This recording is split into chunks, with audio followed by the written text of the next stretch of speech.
오늘 같이 우리가 히브리서 12장 2절 말씀을 가지고 같이 말씀을 나누려고 합니다. 특별히 이 부분에서 2절 말씀 부분에서 믿음의 주요 또 온전케 하시는 이인 예수를 바라보자 라고 하는 그 부분을 집중적으로 같이 나누려고 합니다. 우리가 오랫동안 신앙생활을 했다라고 한다면 아마 이 부분은 여러 번 여러분께서 말씀을 이미 들으셨을 것입니다. 예수를 바라보자 라고 하는 그 표와 같은 이 문구도 아마 수없이 많이 들었을 그런 내용들입니다. 오늘 우리가 복습하는 마음으로 다시 듣겠습니다. 그렇지만 하나님께서 오늘 나에게 이 말씀을 왜 하시는가 라고 하는 준비된 마음을 가지고 우리가 하나님의 말씀을 청종할 수 있는, 들을 수 있는 이 시간이 되기를 간절히 소원합니다. 우리는 눈으로 보는 것에 대해서 여러 가지 수식어를 덧붙여서 사용하곤 합니다. 우리가 돌아보자 라고 하는 말도 합니다.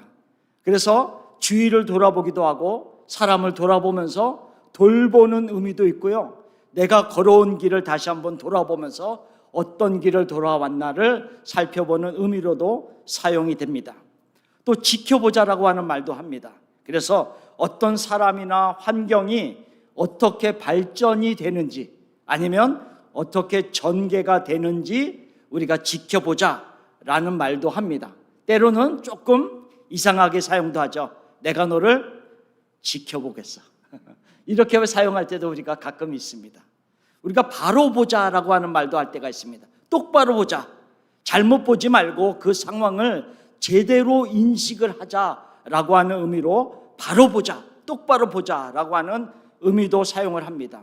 오늘 우리가 읽은 말씀에 보면은 바라보자라고 하는 말, 믿음의 주요 또 온전케 하시는 이인 예수를 바라보자라고 하는 말로 사용을 하기도 합니다. 이 바라본다라고 하는 의미 속에서는 나의 마음에 어떤 간절한 희망과 소망을 담아서 그 사람이나 환경을 보는 것을 의미하고 있습니다. 그래서 단순히 그냥 보는 것에 끝하지 않고 나의 마음이 그 안에 심겨져 있습니다. 담겨져 있습니다.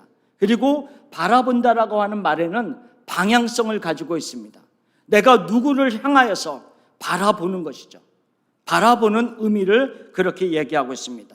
여러분들은 이미 이번 주에 뉴스를 통해서 많은 소식을 들었을 것입니다. 하와이의 마우이 섬에 큰 산불이 일어나서 큰 피해가 일어나고 있음을 지금 여러분들은 다 알고 계실 것입니다.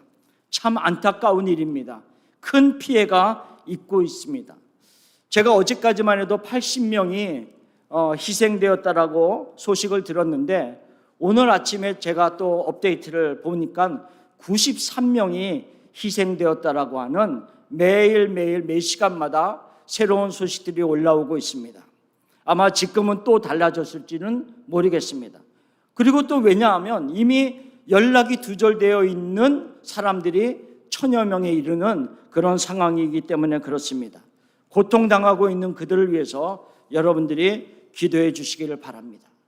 우리는 이런 소식들을 TV나 다른 매스컴의 매체를 통해서 들을 때 우리들의 마음의 간절함이 다를 수가 있습니다.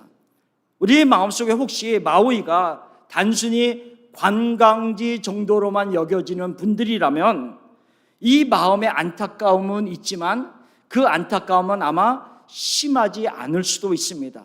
어떡하냐라고 하는 정도만을 가지고 그냥 지나갈 수 있는 상황입니다. 그런데 관광지라 할지라도 그곳에 나의 사랑하는 가족이 여행을 가서 있다라고 한다면, 나의 사랑하는 아이들이 그곳에 지금 있다라고 한다면 그 불길을 바라보는 우리의 심정은 완전히 180도로 달라질 수밖에 없습니다. 간절한 마음, 안타까운 심정으로 아마 그 불길을 바라보면서 아마 여러분들은 더 깊이 기도의 자리로 들어갈 수밖에 없을 것입니다.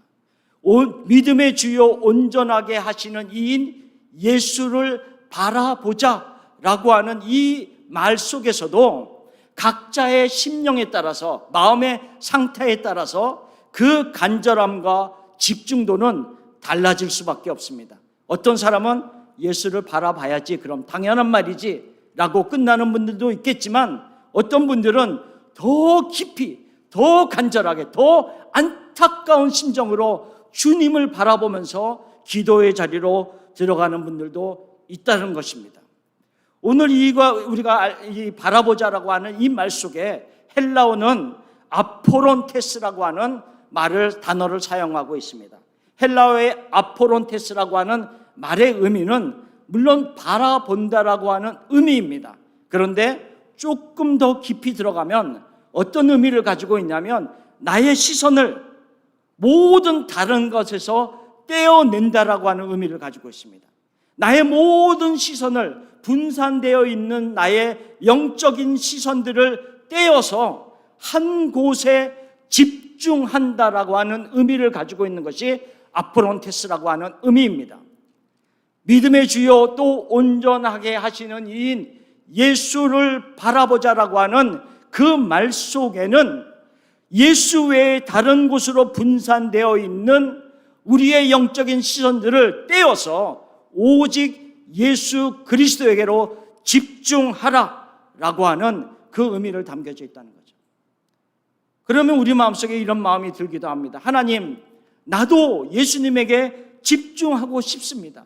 그런데 집중하고 싶은 내 마음을 무엇인가가 자꾸 분산시켜서 예수님을 향하지 않고 다른 곳으로 향하도록 만들고 있습니다 라고 하는 그 안타까운 심정을 여러분들이 갖고 있을 것입니다.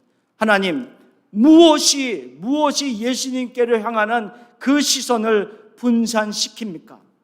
이 일들을 우리가 구약에 나오고 있는 믿음의 사람들, 또한 성경에 나오는 인물들을 통해서 한번 살펴보기를 원합니다. 첫 번째 사람은 사울 왕입니다. 하나님께서 사무엘 선지자에게 이렇게 말씀하십니다. 내가 이스라엘의 왕을 세울 것인데 사울이라고 하는 그 사람을 택해서 내가 이스라엘의 왕을 삼겠다, 이렇게 말씀하셨습니다. 그렇게 말씀을 들은 사무엘이 사울을 찾아갔습니다. 그리고 사울에게 말합니다. 내가 너를 세워서, 하나님이 너를 세워서 이스라엘의 왕으로 세우시기를 원한다라고 했을 때 사울이 이렇게 대답을 하고 있습니다. 사무엘상 9장 21절의 말씀입니다.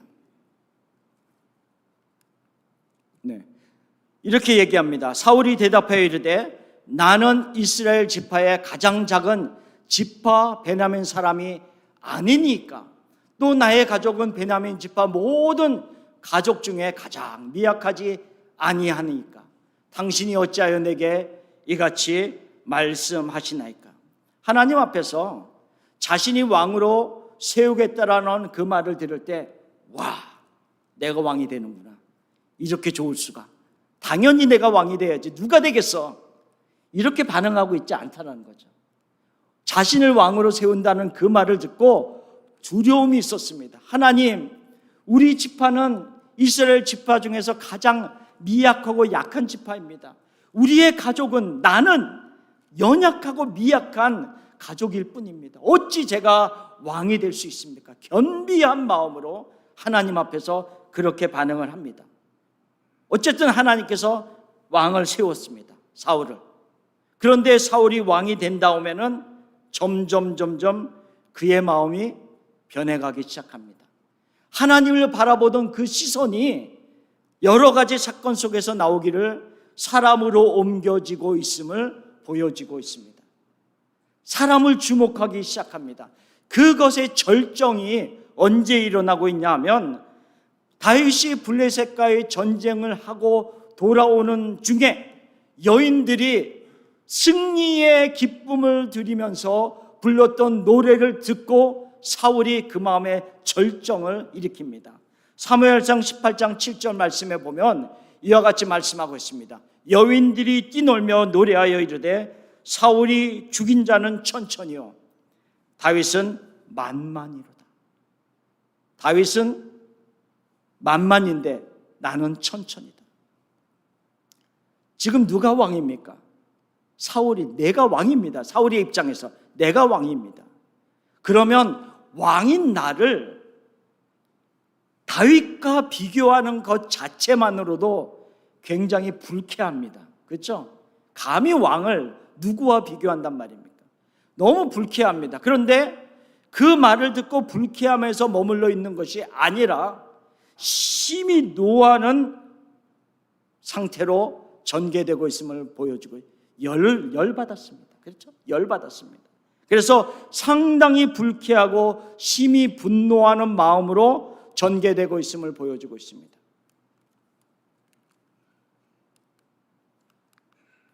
사울이 그 말에 불쾌하여 심히 노하여 이르되 다윗에게는 그 만만을 돌리고 내게는 천천만 돌리니 그가 더 얻을 것이 나라 말고 무엇이냐라고 하면서 그의 반응을 보여주고 있습니다.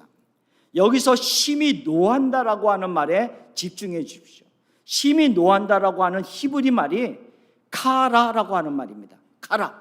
이 카라라고 하는 말은 단순히 한 번 화를 내고 멈추는 의미를 하고 있지 않습니다. 내 마음을 심히 분노로 태우는 것을 의미합니다. 내 삶을 분노로 태우면서 허비하는 것과 같은 삶을 살아가는 것이 심히 노한다라고 하는 말의 의미입니다. 그래서 불쾌하고 심히 노하는 그 감정을 가진 사울의 그 시선이 어디로 향하고 있는지를 그 다음 구절에 얘기하고 있습니다. 그날 후로 사울이 다윗을 주목하였더라. 그날 이후에 사울이 다윗을 주목합니다. 어떤 감정을 가지고요? 심히 분노하는 감정을 가지고 시작합니다. 더 이상 사울의 마음에 하나님의 말씀이 들어갈 수 있는 공간이 생기지 않고 있음을 보여주고 있습니다. 사울에게는 더 이상 하나님의 음성이라든지 하나님의 명령이라든지 하나님의 시각을 가지고 이 상황을 어떻게 바라봐야 하겠는가에 대한 관점이 사라지면서 오직 분노함으로 다윗을 바라보고 있고 어떻게 하면 저 다윗을 제거할 수 있는가를 몰두하고 있는 사울의 모습이었습니다. 그런데 그 뒷부분에 보면 사무엘상 18장 12절에 이런 말씀이 기록되어 있습니다. 여호와께서 사울을 떠나 다윗과 함께 계심으로 사울이 그를 두려워한지라 이렇게 말씀하고 있습니다. 사울을 떠나서 다윗과 함께 계심을 사울도 알고 있었다라고 하는 거죠. 한번 생각해 봅시다. 사울이 믿음이 없었던 사람이 아니지 않습니까? 하나님이 그를 세운다, 왕으로 세운다라고 했을 때 하나님, 저는 미약한 존재입니다 라고 고백했던 사람이 아니었습니까? 그러면 지금 이 순간에 하나님이 나를 떠나고 다윗과 함께하는 것을 알았다라고 한다면 사울이 어떻게 반응을 보여야지 정상이겠습니까? 하나님 앞에 엎드려서 하나님, 나의 잘못을 용서하옵소서. 나의 시선이 하나님을 떠나서 사람에게 향하고 있는 나의 이 모습을 용서하옵소서. 하나님, 다시 한번 저를 회복하여 주시옵소서 라고 하는 마음으로 엎드려야지 당연한 하나님의 사람이 아니겠습니까? 그런데 그러고 있지 않다라고 하는 거죠. 어떻게 결론을 맺고 있냐면 사무엘상 18장 29절에 이렇게 결론을 맺고 있습니다. 사울이 다윗을 더욱 두려워하여 평생에 다윗의 대적이 되니라. 평생에 다윗의 대적이 되니라. 그 말의 의미는 무엇인지 아십니까? 영적인 시선이 하나님에게로 돌아오지 않았다라고 하는 겁니다. 하나님을 바라보던 그 시선이 돌이켜서 다윗을 분노함으로 바라보고 있었는데 평생을 다윗과 대적이 되는 모습으로 살았던 사울의 모습을 보여주면서 그의 시선이 하나님께로 돌아오지 않았음을 결론 내리고 있습니다. 그렇다면 이와 같은 동일한 환경 속에 살고 있었던 다윗은 어떻게 반응을 보이고 있는지를 우리가 살펴보기를 원합니다. 시편 37편 1절 말씀에 보면 이와 같이 말씀을 하고 있습니다. 같이 한번 읽어보겠습니다. 악을 행하는 자들 때문에 불평하지 말며 불의를 행하는 자들을 시기하지 말지어다 라고 얘기하고 있습니다. 불평하지 말며 시기하지 말라. 이 말씀 가운데 불평하지 말라라는 것에 여러분들이 집중해 주시기를 바랍니다. 악을 행하는 자들 때문에 불평하지 말아라. 근데 이 불평이라고 하는 말이 히브리어로 카라입니다. 아까 좀 전에 사울의 이야기를 할 때 사울이 심히 노하여서 자기를 분노로 삶을 태우는 것 같은 그 모습이 히브리어로 카라라고 했는데 동일한 말이라고 하는 거죠. 다시 한번 제가 설명을 하면 이와 같습니다. 악을 행하는 자들 때문에 너의 삶을 분노로 태우지 말아라 라고 하는 의미를 지금 다윗이 시편 37편 1절에서 하고 있다라는 것입니다. 네, 맞습니다. 우리는 악한 자들 때문에 그렇게 심히 분노하면서 자기의 삶을 태우지 않습니다. 일반적으로 우리가 뉴스를 통해서 얼마나 악한 자의 소식들을 많이 듣습니까? 세상에 참 악한 사람들이 많이 있음을 매스컴을 통해서 우리는 얼마나 많이 듣습니까? 그런데 우리가 그런 뉴스를 들을 때요, 우리의 삶이 분노로 나의 삶을 태우지 않습니다. 참 세상이 악하네, 말세네 말세, 이러고 그냥 멈출 때가 참 많이 있습니다. 조금 더 나가면 혀를 차면서 어떻게 이렇게 세상이 악해졌는가를 한탄하는 경우로 그냥 멈추고 말 때가 참 많이 있습니다. 그렇죠? 조금 더 믿음으로 반응을 보이면 피해를 당한 사람들을 위해서 잠깐이라도 기도하는 사람들도 있습니다. 이것이 우리의 일반적인 마음들입니다.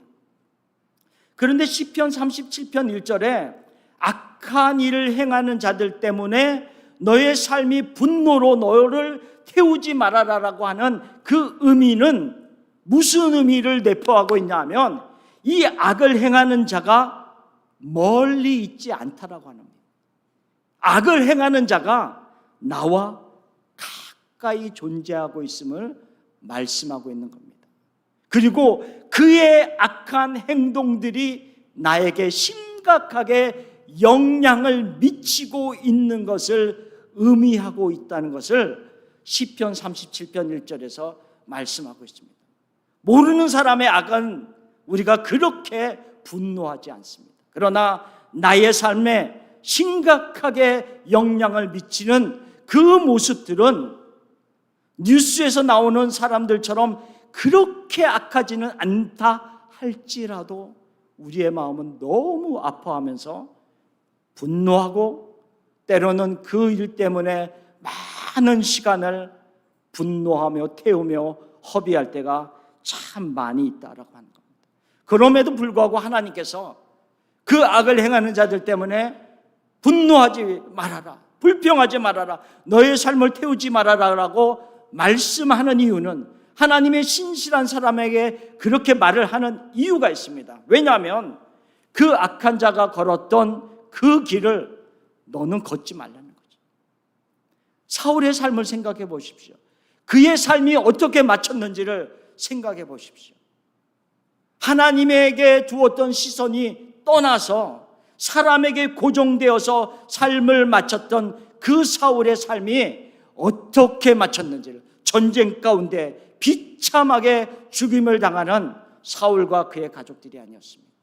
그런 모습으로 너의 삶을 마치지 말라라고 하는 하나님의 마음이 그 안에 담겨져 있음을 보여주고 있는 것입니다.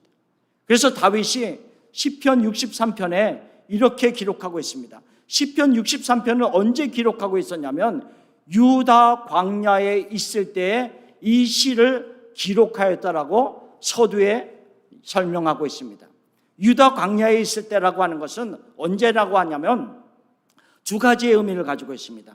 자기의 사랑하는 아들 압살롬이 반역을 일으켜서 그 압살롬을 피하여서 지금 광야로 도망가여 있을 때이든지 아니면 사울이 자기를 끊임없이 죽이려고 하고 있기 때문에 그 사울을 피하여서 유다 광야를 전전하면서 도망치고 있을 때에 기록한 것이 시편 63편의 말씀입니다.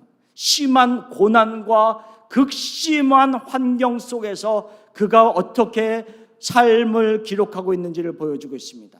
63편 1절 말씀을 보면 이렇게 말씀하고 있습니다. 하나님이여, 주는 나의 하나님이시라.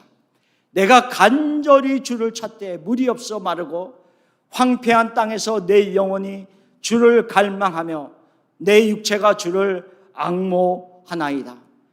내가 주의 권능과 영광을 보기 위하여 이와 같이 성소에서 주를 바라보았나이다. 지금 다윗의 시선이 사람에게로 옮겨가고 있지 않음을 보여주고 있습니다. 자기가 지금 극심한 어려움을 당하고 있다 할지라도 그의 시선이 계속 하나님에게 머물러 있습니다. 하나님, 나는 성소에서 주를 바라봅니다 라고 하는 그 말을 하고 있다는 것이죠. 그러면서 이렇게 말하고 있습니다. 하나님은 계속 나의 하나님이십니다. 내가 지금 극한 어려움 속에 빠져 있다 할지라도 하나님은 계속 나의 하나님이십니다. 나는 계속 하나님을 간절히 찾는 마음입니다. 주를 갈망하고 있습니다. 내가 주를 앙모합니다 라고 시편 63편에 말하고 있습니다. 그러면서 하나님, 내가 서 있는 곳이 광야이지만 하나님이 나와 함께 계시는 장소이기 때문에 이곳이 주의 성소입니다. 주를 바라보는 성소입니다. 하나님, 이곳에서 나의 시선은 계속해서 주를 바라봅니다. 그의 시선이 하나님에게서 사람에게로 옮겨가고 있지 않음을 보여주고 있습니다. 하나님에게서 압살롬에게로, 하나님에게서 사울에게로 그의 영적인 시선이 옮겨지지 아니하고 계속 하나님에게 머물러 있음을 보여주고 있다는 거죠. 우리가 시편을 살펴보면 얼마나 많은 다윗의 이런 모습들이 나타나고 있는지 모릅니다. 한 말씀을 더 보면 시편 62편 2절에 나의 영혼아 잠잠히 하나님만 바라라. 물은 나의 소망이 그로부터 나오는도다. 잠잠히 하나님만 바라보라라고 말씀하고 있는 것입니다. 그러면 우리가 이 상황 속에서 이런 질문을 해볼 필요가 있습니다. 예수님을 왜 바라봐야 되는지, 왜 예수님을 바라봐야 되는지 그런 질문을 우리가 할 필요가 있습니다. 왜 예수님을 바라야 됩니까? 이 질문에 대한 대답을 하기 위해서는 우리가 히브리서를 조금 더 간단하지만 전체적으로 살펴볼 필요가 있습니다. 히브리서는 누구에게 쓴 서신일까요? 히브리서는 누구에게 써서 보냈습니까?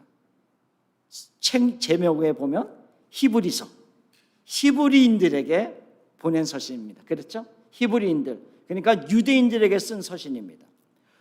그냥 일반적인 유대인들이 아니라 예수님을 믿는 유대인들에게 쓴 서신입니다. 예수님을.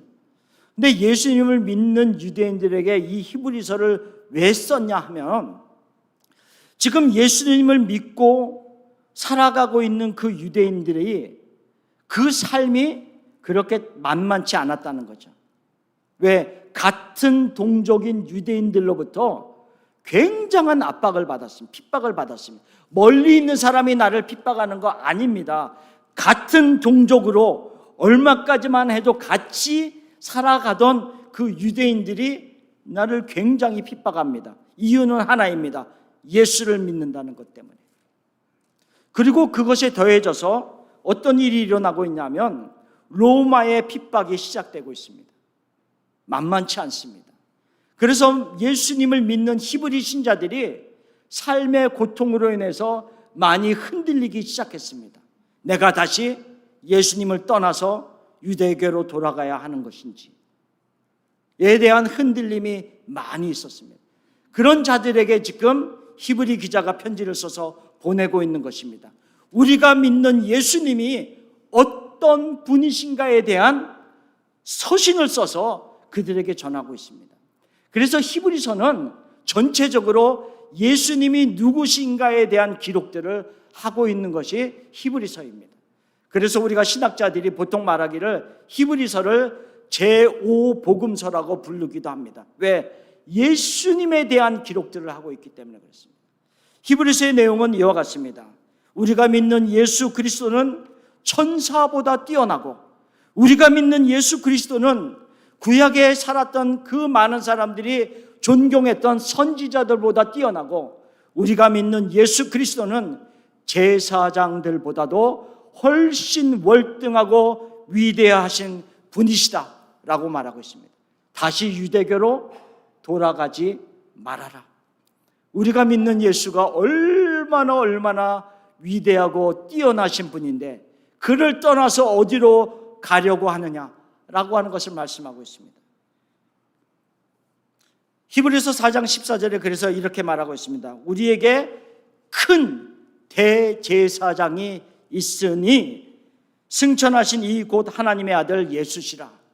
우리가 눈에 보였던 구약의 대제사장들보다도 더 큰 제사장이 누구냐면 예수 그리스도이시다 라고 합니다. 그래서 그를 믿는 믿음의 도리를 굳게 잡고 살아가라 라고 하는 것을 히브리서에서 계속 얘기하고 있는 겁니다.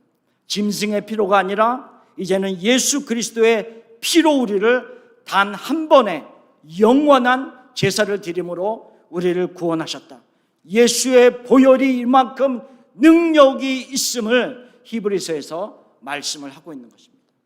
예수 그리스도를 믿는 믿음 안에서 우리는 살아가고 있습니다. 그런데요, 우리가 옛날에 그 유대인들처럼 당하는 어려움은, 핍박은 없다 할지라도 우리도 각자 나름 속에서 믿는 것으로 인하여서 당하는 어려움들이 각각 있습니다.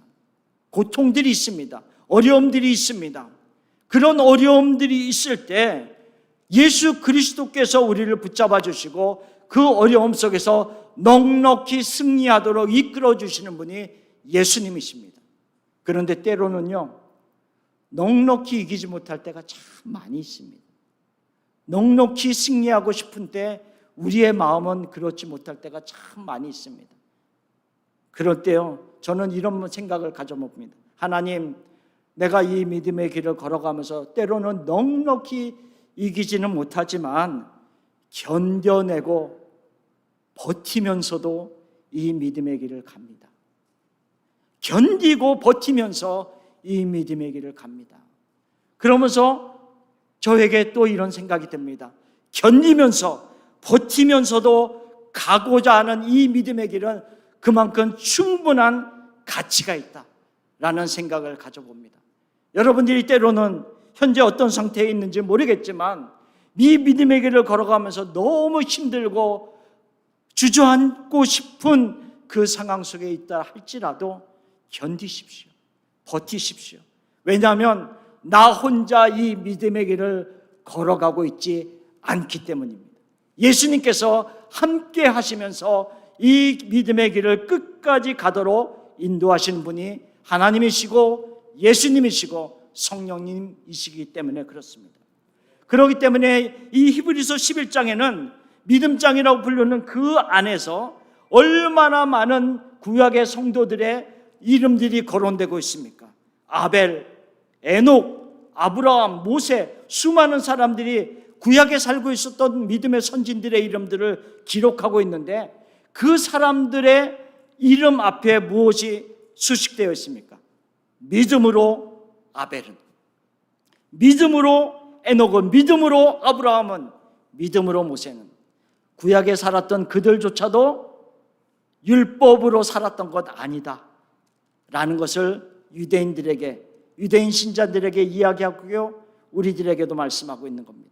구약에 살았던 그들조차도 믿음을 가지고, 예수 그리스도를 바라보는 그 믿음을 가지고 살았음을 이야기하고 있습니다.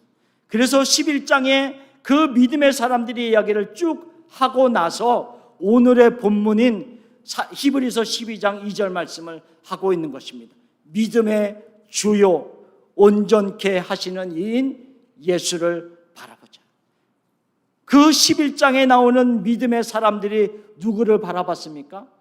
예수 그리스도, 믿음의 주인 되시는, 믿음의 시작점 되시고 믿음의 근본 되시는 그 예수를 바라보면서 그 믿음의 경주를 하고 있음을 보여주고 있다는 거죠.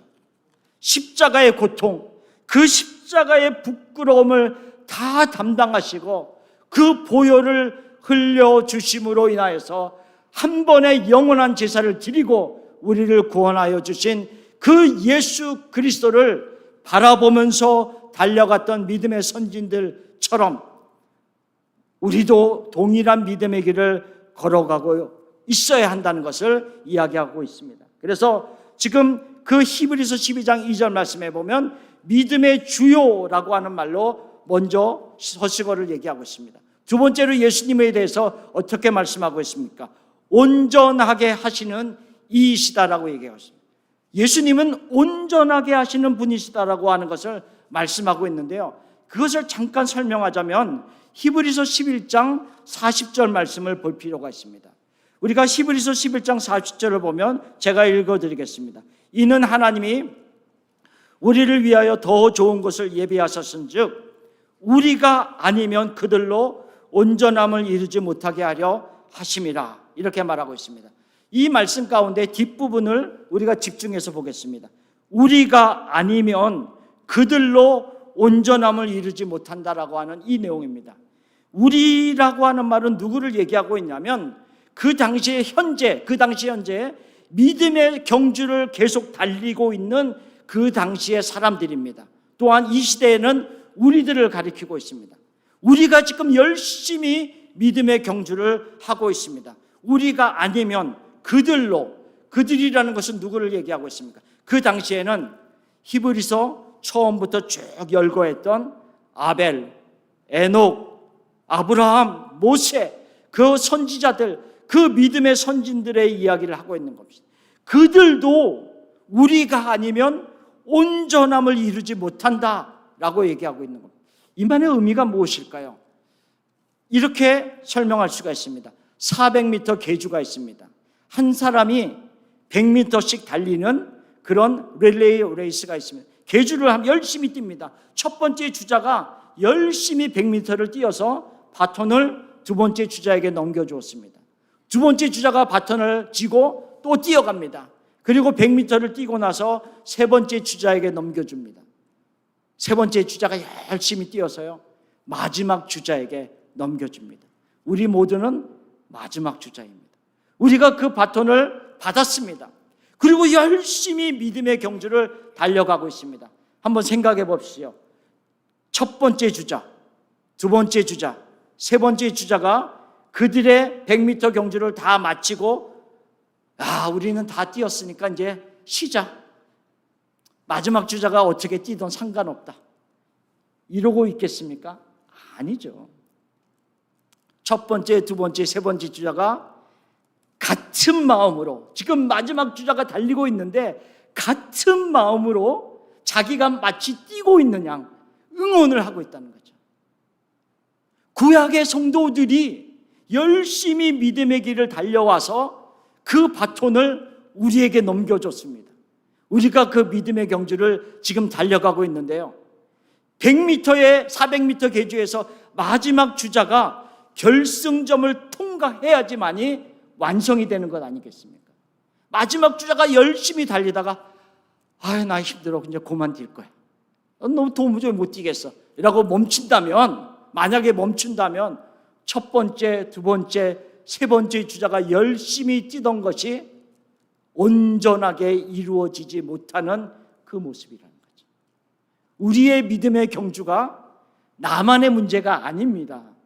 나만의 문제가 아닙니다. 이미 믿음의 경주를 뛰었던 믿음의 선진들이, 믿음의 선배들이 나와 함께 같은 마음으로 뛰고 있음을 보여주고 있습니다. 그런데 예수님이 온전하게 하시는 이이시다라고 얘기하고 있는 이유는 뭐냐면 그 예수가, 그 예수 그리스도가 첫 번째 주자와도 함께 뛰었고 두 번째와도 함께 되었고 세 번째와도 함께 되었고 마지막 주자인 우리들과도 함께 뛰면서 그 마지막 순간을 통과할 수 있을 때까지 온전하게 그 일을 이루실 것이다 라고 하는 것을 얘기합니다. 우리는 믿음의 경주를 내가 뛰고 있는 것 같지만 실상은 하나님이 함께 하신다는 것을 이야기했다는 거죠.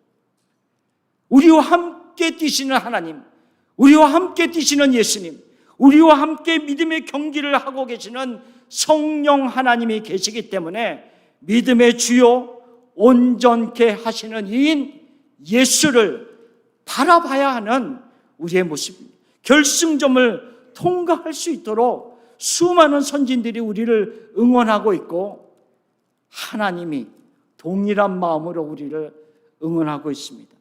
여러분이 혹시 어떤 상황 속에서 슬퍼하며 안타까워하면서 믿음의 삶의 모습 속에서 주저앉아 있다라고 한다면 하나님이 지금 여러분들을 향해서 응원하십니다. 힘을 내라. 내가 너와 함께한다. 그리고 이미 뛰었던 수많은 선진들이 같은 마음으로 여러분들을 응원합니다. 같이 뛰자. 마지막 결승점을 통과 같이 하자라고 같은 심정을 가지고 응원할 것입니다. 사울이 있었습니다. 다윗이 있었습니다. 그들의 시선이 어디를 향하느냐에 따라서 그들의 삶은 전혀 다른 모습이었습니다. 믿음의 시선을 하나님에게 끝까지 고정하여 두었던 다윗의 마지막 순간의 고백을 제가 읽어드리겠습니다. 사무엘하 23장의 말씀입니다. 제가 그냥 말씀할 것이니까 저에게 집중해 주시기를 바랍니다. 자막은 안 나옵니다. 저에게 집중해 주십시오. 사무엘하 23장 1절의 말씀에 이렇게 시작하고 있습니다. 이는 다윗의 마지막 말이라 이렇게 얘기하고 있습니다. 마지막 말입니다. 그런데 2절에 뭐라고 얘기하고 있냐면 여호와의 영이 나를 통하여 말씀하신다 이렇게 얘기해요. 하나님의 성령이 나를 통하여 말씀하신다. 저는 이 말씀을 읽을 때마다 하나님 저도 이와 같이 되기를 소원합니다. 제가 기도 제목입니다. 하나님 저의 생의 마지막 순간에 성령의 충만한 자가 되게 하옵소서. 마지막 순간에 성령이 충만하여서 하나님의 말을 할 수 있으면서 삶을 마칠 수 있는 하나님의 사람이 되게 하옵소서. 저의 기도 제목이고 여러분의 기도 제목이 되기를 소원합니다. 그러면서 다윗이 이렇게 고백합니다. 4절의 말씀에 그는 자신을 얘기하는 겁니다. 그는 돋는 해의 아침빛 같고 구름 없는 아침 같고 비 내린 후에 광선으로 땅에서 음이 돋는 새풀 같으리라. 무슨 말입니까? 다윗을 향해서 뭐라고 고백하고 있냐면 청정하다, 깨끗하다, 맑은 모습. 그의 영적인 모습이요 혼탁한 모습이 아니었습니다. 불순물이 섞여져 있는 모습이 아니라는 이야기입니다. 아침빛 같고 돋는 해 아침빛 같고 구름 없는 아침 같고 비 내린 후에 강선으로 땅에서 음이 돋는 새풀처럼 깨끗한 그 모습이었다 말하고 있습니다. 왜 그렇습니까? 그 극심한 어려움 속에서도 다윗은 그의 영적인 시선을 하나님에게 계속 고정하여 두었기 때문에 그렇습니다. 하나님의 음성을 계속 들을 수 있는 열린 마음이 그에게 있었기 때문에 그렇습니다. 때로는 우리가 마음을 아프고 누군가가 나에게 심한 말을 했을 때 우리의 시선이 잠깐 옮겨질 수 있습니다. 하나님에게서 떠나서 다른 자들을 향해서 분노함으로 옮겨질 수 있습니다. 그러나 그 옮겨진 시선이 계속 그곳에 머물러 있는 상태로 삶을 끝까지 살아간다라고 한다라 하면 사울과 다른 것은 없다라는 거죠. 잠깐 옮겨졌다 할지라도 다시 하나님에게로 우리의 시선이 돌아와야 합니다. 하나님의 음성을 들을 수 있는 마음이 열려져야 됩니다. 그래서 다시 하나님을 바라보면서 하나님 저를 회복하여 주시옵소서. 하나님이 말씀하여 주시옵소서. 하나님 끝까지 나의 삶을 마치는 그 순간까지 하나님을 바라보면서 살아가는 하나님의 사람이 되게 하옵소서. 이 모습으로 끊임없이 돌아가오는 모습들이 우리에게 있어야 된다라고 하는 것입니다. 다윗처럼 어떤 상황 속에서도 하나님을 향한, 예수님을 향한, 성령님을 향한 그 믿음의 시선이 벗어나지 않기를 간절히 예수님의 이름으로 축원합니다. 우리의 시선을 예수님께로 고정하여서 믿음의 경주를 나 혼자 달리는 것이 아니라 우리 모두가 한 팀이 되고 또한 예수님이 우리와 함께 하시면서 반드시 이 믿음의 경주를 온전하게 이루실 것을 믿으면서 예수님을 바라보는 우리 모두가 되기를 간절히 예수님의 이름으로 축원합니다. 기도하시겠습니다.